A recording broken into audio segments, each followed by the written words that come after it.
Thanks for joining us. I'm Alex Bell, and this is To The Point. We are continuing to follow evacuations out of Placer County. This is a live look at the evacuation map.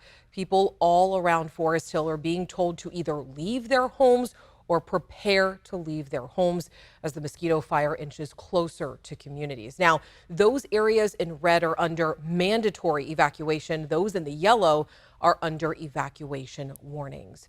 Giacomo Luca is live in Auburn at one of the evacuation centers that is now open to evacuees. Well, Alex, I'll tell you what, we've been seeing folks coming in and out of this center for the past couple hours or so. At least a couple dozen people who have evacuated from the Forest Hill area are now here. This is their place of refuge after having to leave their homes really in a rush. For some people, it's been a very, very long night for them after having to evacuate after getting the warning around 11 o'clock last night, the order coming in around 3 in the morning. We spoke with a number of residents who say they saw flames just miles away from their home when they had to decide to flee. David Hance was one of them. He says he's lived in Forest Hill 26 years. He told me he threw everything he could in the car and then fled to that Red Cross shelter where we're at early this morning. And again, that's where we see some folks out here in the parking lots. They've got their pets and whatever belongings they were able to grab. This is certainly not something that everyone here has been through before, but something they're very aware of. As we were speaking with folks, we learned that many of them knew and were definitely prepared to evacuate. Back to you. All right, Giacomo, thank you so much. And this is a time-lapse video of the fire taken over the last 3 hours. The mosquito fire is causing what's called a pyrocumulus plume. Meteorologist Carly Gomez is here to break everything down. Carly, what is the latest? Yeah, what's happening in that video you saw is a lot of that rising heat from the fire that can create its own cloud. Also happens with volcanoes, and you're seeing it there. It kind of starts topping out as it starts reaching closer to the jet stream. And then we start seeing low humidities underneath, which is the fuel for the fire, the brush, the grasses. You are looking at them here in the teens, 13% relative humidity. That is so bone dry. Everything that is kind of catching fire at this point is moving, and that can create its own weather situation when it comes to winds. You're seeing calm to light winds, but around the fire itself, it's creating its own movement, its own smoke, and its own wind. So that could cause some erratic behavior for firefighters battling the blaze. We have also been tracking a lot of those thunderstorms that have been pushing up through Yosemite, and we are also seeing some more of those chances into tomorrow. Now, the excessive heat warning does last here all the way until Friday evening, 8 p.m., and you are looking at new records set today. Downtown Sacramento, 109, the new record. Sac Executive, 107. Modesto tying their record, and Stockton got very close out there. Now, Flex Alert helped to conserve between 4 to 9 p.m. This has been extended till 10 p.m. And pre-cool your home early. Use major appliances during those off-peak hours. All right, Carly, thank you. Wildfires have the potential to devastate small communities like Forest Hill. It happened last year when the Caldor fire burned through the town of Grizzly Flats. Hundreds of families lost their homes, but to this day, many of those families are getting bills for their water service connection for houses that aren't even there. Van 2 dug into the dispute between property owners and the water district. There's an uneasy quiet that fills the air. It's devastating. My wife doesn't even want to come up here. As the heat rises from the winding asphalt running through the leveled neighborhoods of Grizzly Flats, once shaded by canopies of trees. This was considered a little oasis that few people knew about. Now mostly barren plots of dirt framed by scorched blackened trees, Rick Hall says coming back to where his home once stood is difficult. It's just not a pretty sight anymore. It's not a pleasant place to be, but it's our home. Hall's home was among more than 600 destroyed by the Caldor fire in the summer of 2021. This was the general area of our house foundation. With his house wiped out, you can imagine his surprise when he received this bill in the mail for $68.97. It's the existing monthly base rate for water services through the Grizzly Flats Community Services District. According to the special district's ordinances, the base rate is charged to all customers who have a service connection and is determined by the district's fixed costs. Okay, so this is our water meter. The water line is dry, but it's still draining bank accounts. This is the meter, and it's covered with dirt. There's some mice or something in there right now. But if I turn it on, I don't have any water. Hall among hundreds on the hook for as long as they own their property. In complaint letters to the board, heartbreak.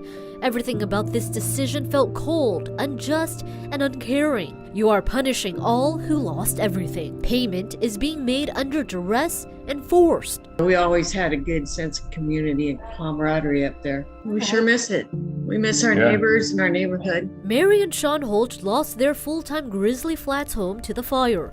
Their home burnt down, the fire so hot, it melted the block engine of the car in the driveway. We feel horrible about what happened there, but we're having to move on with our lives. Fortunate to have insurance, they relocated to Florida, but they're still stuck with this burned-out property and the water bill that comes with it. We do not need the service, but we're forced to pay it because we used to. That doesn't make any sense. I asked them to remove the meter. I never really got a response back from that. We got a response, and the answer is no. In a mid-May vote, the board decided property owners could not disconnect their water service connection. Why? Officials say the district cannot make any decision that would put the district in further jeopardy. When regular billing resumed in April, documents show lots of people didn't pay up. The district received less than half of the billing revenue they were expecting. As of June, documents show a 30% revenue gap. And the headaches for fire survivors don't end there. If they refuse or simply can't pay for this dried up water service connection, they can face fees and even tax liens on their property. I'm not going to pay my water bill. I don't have it. I don't need it. I don't want it. Take it out. Hall says he's ready to take this dispute to court to fight for an equitable solution. They saw the train wreck coming and didn't address it with the community, I feel, in the proper way. District officials say the board is looking for alternatives for how to structure base charges for those who have lost their homes. But in a statement they say, we must continue to charge customers what it costs us to provide water service, in accordance with Proposition 218. Prop 218 is a state law that was approved in 1996. It restricts property-related fees. In short, any new taxes and charges on property owners are subject to voter approval and must go through a cost justification study. However, in the same text, Prop 218 specifies that no property-related fee may be imposed for a service not used by or immediately available to the property owner. Hall and the Holt say they believe the charges they face are illegal, and the district should have done a new cost study from the onset, saving the community from the additional heartache and potential legal fees. And Van is with us now. I mean, this is a difficult situation for everyone involved. Yeah, absolutely, Alex. Of course, for the people who lost their homes, but even the ones who were spared, and the community district itself, half of its staff also lost their homes in this fire. So in the middle of this dispute really is that interpretation of Prop 218. And Hall says that in about 30 days, when a tax lien is placed on his property, because he's not going to pay this bill, he will be seeking representation and filing an injunction. He believes he has a case here. So for those who won't pay their bill, or they can't pay their bill, and then the water district's not going to cut their service, what's the alternative? Another option would be to sell, but of course, you know, selling right now would be at a huge loss. The district says, though, that maintaining that water meter will be great for the system and even add value to the property. But the property owners here say, wait a minute, not so fast. They say it's actually unattractive for potential buyers if they have to pay this bill until they're ready to actually build as new owners. And obviously the district needs to support their infrastructure. They need this money. What are they going to do if they don't get it? They will simply dissolve. And if it gets to that point, the only options really are to form with another water district or create a new one. And at that point, it will involve the county, El Dorado County, as well as the Agency Formation Commission. All right. Thank you, Van. You probably got an emergency alert on your phone to conserve energy yesterday, but did it do anything? We're breaking down the numbers when we come back. Many of you may have gotten an emergency text alert around 5:45 yesterday asking you to conserve energy because of the high demand on the state's power grid. We've gotten a lot of questions asking why was this considered an emergency and if the alert actually made a difference yesterday. So this is the demand trend section of the Cal ISO website.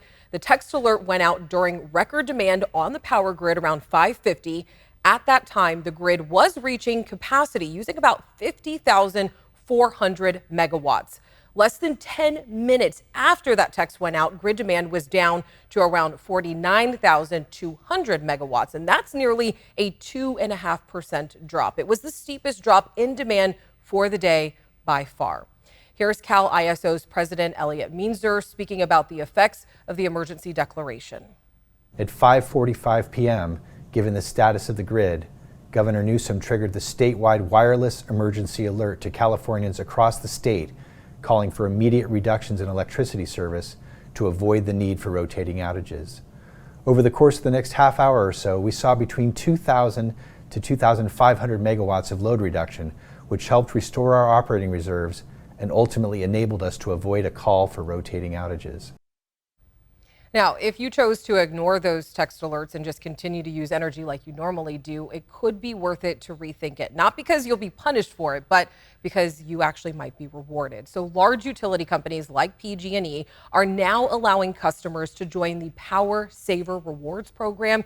And here's how it works. Your utility company may reach out to you a day before a hot summer day and ask you to conserve even when there's not a flex alert in place. And if you do those steps, PG&E says you'll see a credit on your next bill. You can find all that information to sign up on abc10.com/tothepoint.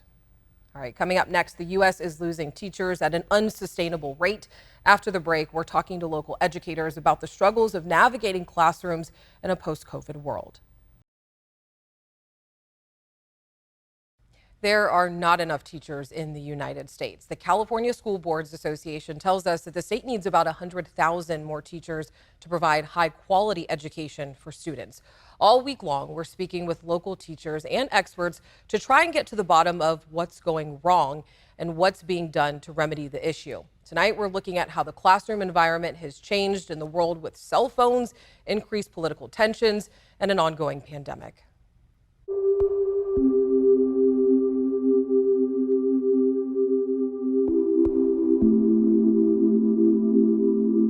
To be a teacher in California right now, it's kind of the worst of jobs and the best of jobs. Between the political pressures and post-COVID, teachers in California, and I should probably only speak for myself, are tired. I teach freshman English 3 days away from the end of my 28th year. I teach AP Psychology, and I've done 30 years in the state of California. Hey guys, on your reading question. Kim Carroll and Dave Wallace both teach high school within the Roseville Unified School District. They have seen decades of change. Kids haven't changed. Their world has changed. To be a teenager in 2022 is not the same as being a teenager in the 90s. I'm just gonna say it, the phone has changed so much.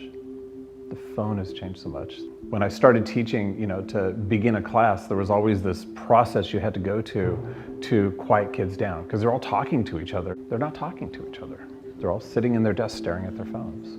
And so to get the class started, you have to get the phones out of their hands. That has all sorts of ripple effects. It's harder for kids to work in groups with each other because they're not used to socializing in the same way that kids used to.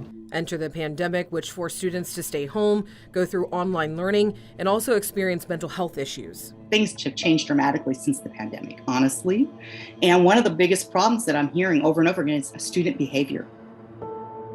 Student behavior since the pandemic, probably because of problems with social emotional issues, has really gotten bad in some classrooms, and teachers have left. There's one teacher in a Rosie who is like a year from retirement, eligible for retirement, and she just decided it wasn't worth it, moved to Oregon. Not to be a teacher, just moved to Oregon and retired because the student behavior was so bad that she was having panic attacks in her car before school every day. Kids were yelling at her, screaming at her, and so she just couldn't do it anymore. The job of teaching has become more complicated. We're also social workers in a lot of ways. We are mental health counselors to a certain extent. Students who were not on campus who were on Zoom for an extended period of time, the behavior is very different. They're a lot more immature coming into high school. I think it's the academic skills in terms of how to be a student, how to study, how to work in a group, how to focus on an assignment, concentrate on it, see it through to the end, resiliency, not just giving up. During COVID, there were no extracurriculars. They didn't work jobs. They didn't have soccer. They didn't have clubs on campus. They just did school. So now when they're back in school and wanting to do all those things, they don't know how to juggle school and those things. So we're having to reteach them. In all of my classes, for as long as I can remember, I have talked about wanting them to leave better human beings. That as a social science teacher, I want them to be more aware that there are more perspectives in the world than they even know of, and to ask questions and to listen. Learn to listen, to be good listeners. They'll end up being better friends. They'll end up being better sons and daughters. They'll end up being better partners in life if they can learn to listen and to accept other perspectives.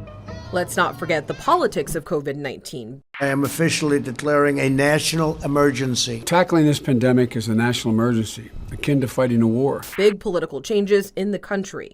This is a really serious problem. We haven't even begun to see the end of it yet. Now, the schools have become political sources of tension in the country. I could see someone not wanting to face those sorts of pressures and say, I can find a job with this company where I could work from home, or I can go work for the state, and a lot of the state jobs you can work from home, and they also have a good pension and good health care, and so it might be something that would dissuade them. We were heroes for about 5 minutes, and then it was like, you can't pick your own books anymore. I mean, we're hired by the state of California. We have standards, we have all of those things. But just that extra pressure from politics, from parents, from those things are new, that would potentially scare me out of the profession at this point. I'm seeing more considering things in education outside of teaching. More of them thinking, I think I want to go to the county level. I think I want to go to the district level. I think I want out of the classroom. Not necessarily wanting to leave the profession of education altogether, but wanting to find ways to love what they do, but not do it in the classroom anymore. And that makes me sad, because I feel like there's some amazing teachers who have real connections with kids that are burning out. we do want to hear from any current or former teachers watching this right now. Please let us know your thoughts about the changing landscape in the classroom. All you have to do is just send me an email at tothepoint@abc10.com. Let's take a look outside at the Gilmore backyard. No surprises here. Temperatures still very hot as we continue to see triple digits. 105 for Sacramento and Stockton, Marysville at 107. Here's a quick check of your 10-day forecast. Stay with us after the break. We'll be recapping those evacuations out in Placer County. Before we go, we do want to recap those evacuations in Placer County. Here's another look at the evacuation map. The mosquito fire is inching closer to Forest Hill. Those in the red area are under mandatory evacuations. Those in the yellow area are under evacuation warnings. Of course, make sure that you stay with us here at ABC 10. We will have the latest updates both on air and online. Make sure that you're taking care of yourself and calling people throughout this heat. It's not going away in the next couple days.